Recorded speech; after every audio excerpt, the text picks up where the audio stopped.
stationnement ou encore de nombreuses résidences. Donc quand il pleut, l'eau n'a pas d'autre choix que de ruisseler. Et en ruisselant, elle transporte des polluants comme l'essence, les huiles de moteur, des métaux lourds ou encore des sédiments.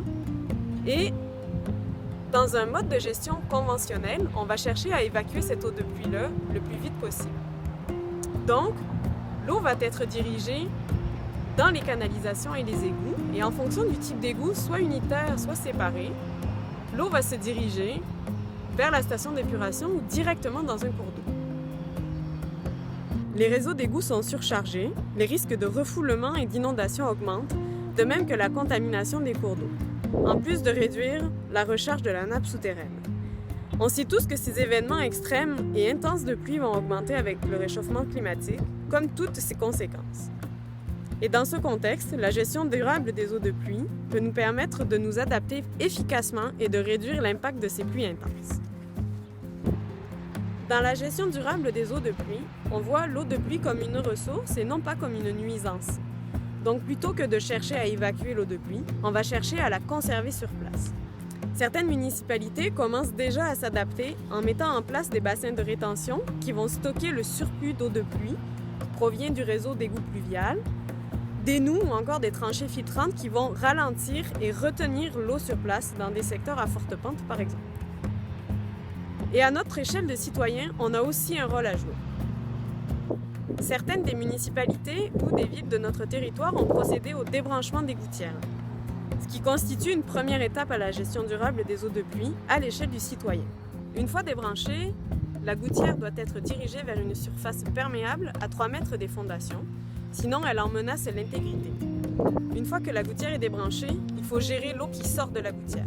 On peut donc installer un baril récupérateur d'eau de pluie. On peut aussi installer un jardin de pluie. Quand on entend jardin de pluie, on se dit « Ah, un étang, une fontaine, un trou d'eau. » Non, non, non. Un jardin de pluie, c'est un aménagement qui est durable, qui est esthétique et qui demande peu d'entretien. Généralement, le jardin est sec, sauf en temps de pluie. Dans le fond, il capte l'eau en surabondance du toit ou d'une autre surface imperméable, comme le stationnement.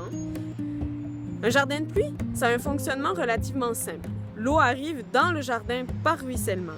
Elle s'accumule à l'intérieur, s'infiltre dans le sable et le substrat retient l'eau et filtre les polluants. Si on met de la végétation sur le dessus, une partie de l'eau est captée par les végétaux. L'organisme de bassin versant Matapédia-Ristigouche a traduit un guide pour l'installation des jardins de pluie. Vous trouverez le lien en dessous de cette vidéo. Bonjour à vous. Pour votre information, l'organisme des bassins versants du nord-est du Bas-Saint-Laurent est un organisme reconnu et mandaté par le gouvernement du Québec pour planifier et coordonner une gestion intégrée des ressources en eau à l'échelle de son territoire.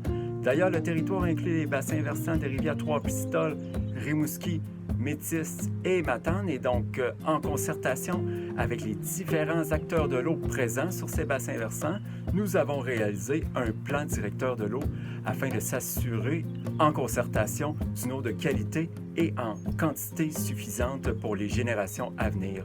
D'ailleurs, ce grand exercice de concertation recevait en 2016 l'approbation finale du gouvernement du Québec afin d'aller de l'avant avec un suivi de la mise en œuvre de ces actions priorisées.